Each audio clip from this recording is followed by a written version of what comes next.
9 notice is a clear sign the SABC management does not have a plan on how to rescue the public broadcaster. CWU says it vehemently rejects retrenchments. CWU, BEMAWU and Media Workers Union MWASA all met with senior executives yesterday. This was supposed to be their first consultation after the SABC invited them to discuss Section 189, which could see the retrenchments of hundreds of workers. For more on this, we're joined on the line by Hannes du Buisson, the President of the Broadcasting, Electronic Media and Allied Workers Union. A very good morning to you, Hannes. Tell us about the meeting yesterday. What transpired? Good morning or afternoon. What happened in yesterday's meeting is that we have spent the 3 hours that the meeting was scheduled for to persuade the SABC that the Section 189 notice that they issued was defective. The SABC then conceded that that notice did not contain all of the necessary information. They agreed to withdraw that notice and then said that they will reissue a new notice within the next 3 or 4 days with the necessary information contained in it. What difference does it make if there's a withdrawal with an intention to reissue?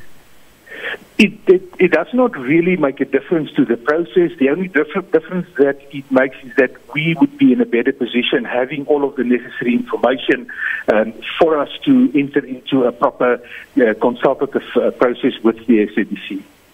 And as the union, your union has access to processes and conversations that have been taking place. Are you satisfied that this is the right way to go?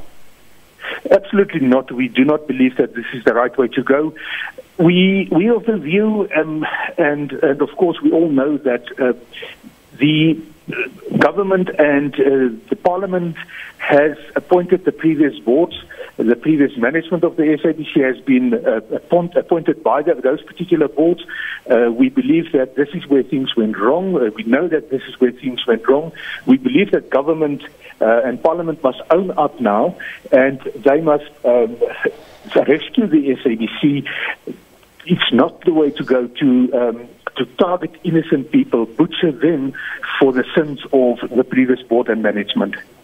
Do you disagree that the ratio of staff complement to the revenues that the SABC is making does not balance out? Sorry, I didn't get that.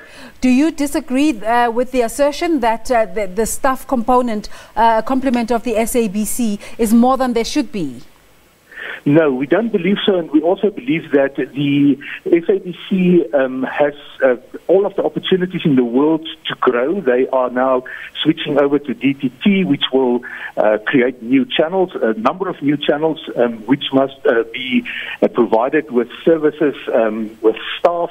So we do not believe that that the staff complement, at least the workers' complement, is overstaffed, that the SABC is overstaffed. There may be on top management, there are certain divisions that has been created that we believe should not be there. It's a duplication of others, but that will all form part of the consultative process. So what's the way forward now? Do you wait for the SABC to reissue the notice, or do you find different ways to fight this battle? We unfortunately are locked into this Section 189 process, so we wait for the SABC to issue that new notice with the provided information. We will do our utmost best to try and avoid any retrenchments at the SABC, any job process. Of course, SABC employees will have the right to go on strike at some point in time to try and fend off any retrenchments at the SABC. So we are waiting. We believe, and we have read to an extent some willingness of the SABC to participate and cooperate in this process. We hope that that attitude will persist, and that we would be able to jointly seek some solutions for the SABC. Of course, at some point in time, if the SABC is no longer going to play along, then we will have to then resort to other measures. Has the SABC given you an indication of the numbers and maybe the positions that could be affected? Absolutely not, and that is why one of the reasons why that notice is defective. They've not given us numbers, they've not given us any positions, and of course what we were told in yesterday's meeting is that they've not done those calculations. Now, of course, we know that Section 189 is an utmost last resort, so we believe that without having that information, the SABC should not continue at this point in time with the Section 189. Maybe if they do those calculations, they will come to their senses and not proceed with this process. What do you think are the solutions to the SABC's financial crisis?